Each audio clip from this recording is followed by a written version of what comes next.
Canada immigration in 2022, don't bother.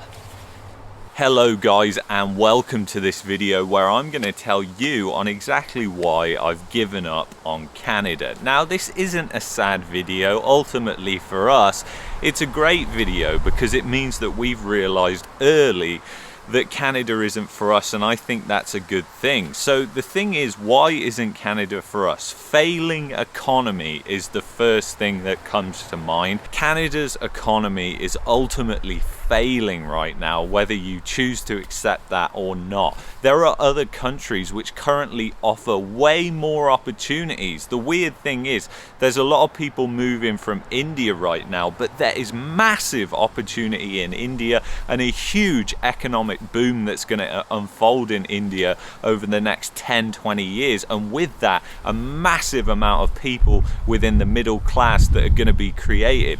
Now here in Canada it's the complete opposite. The economy is falling apart, and it's going to continue to fall apart over the next 10-20 years. In fact, this article just came out about how Canada could be heading into a lost decade, and it's something that I have thought for a long time. The thing is, when you look at the parallels between Japan and Canada, they are very much two peas in a pod. And what does that mean? What is a lost decade? What's that going to mean for Canada? It's just going to mean the middle class is going to shrink. It's going to mean unemployment is going to go up.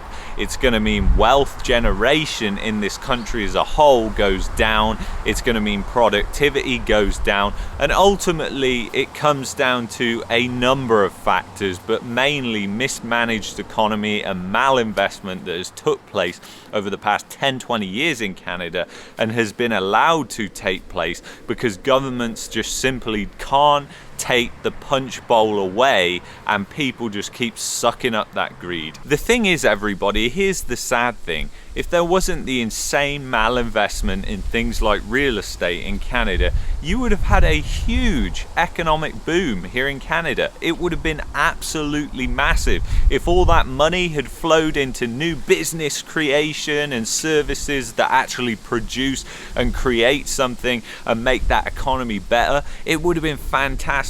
But all that money just swelled and flowed into real estate. But all that malinvestment that happened will come out over the next 10-20 years in Canada, and that forms the basis and the case of why we've given up on Canada.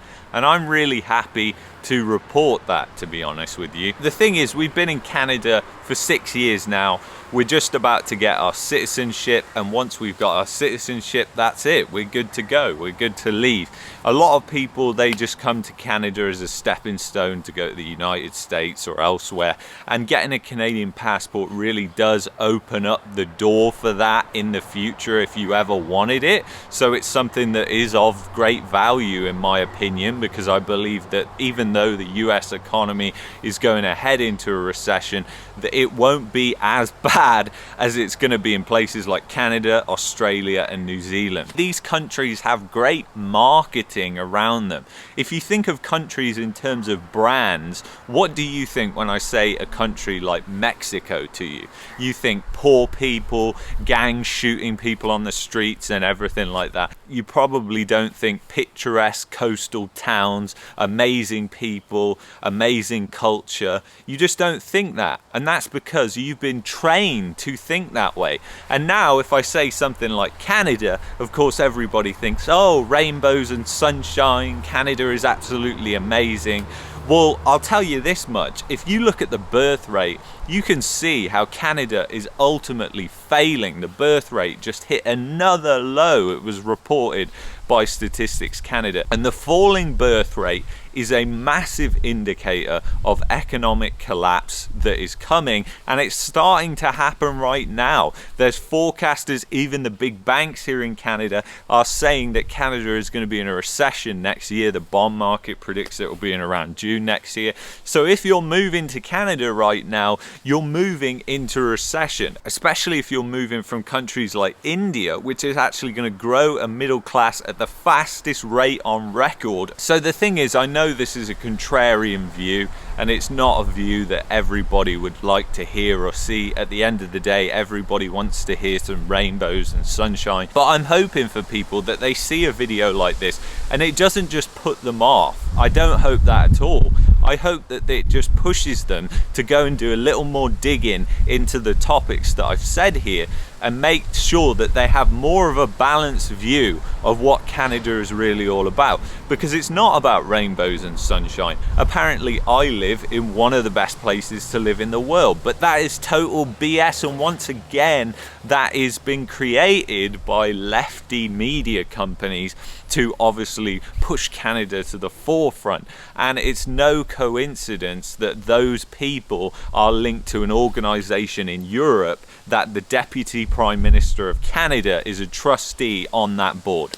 You see, it's kind of funny really, because we always talk about corruption in foreign countries, like police corruption in Mexico, police corruption all over South America, and people are always quick to judge and talk about that, but they never talk about the corruption that's right here at home in Canada. There is absolutely insane amounts of corruption, from condo boards to the big government that we have.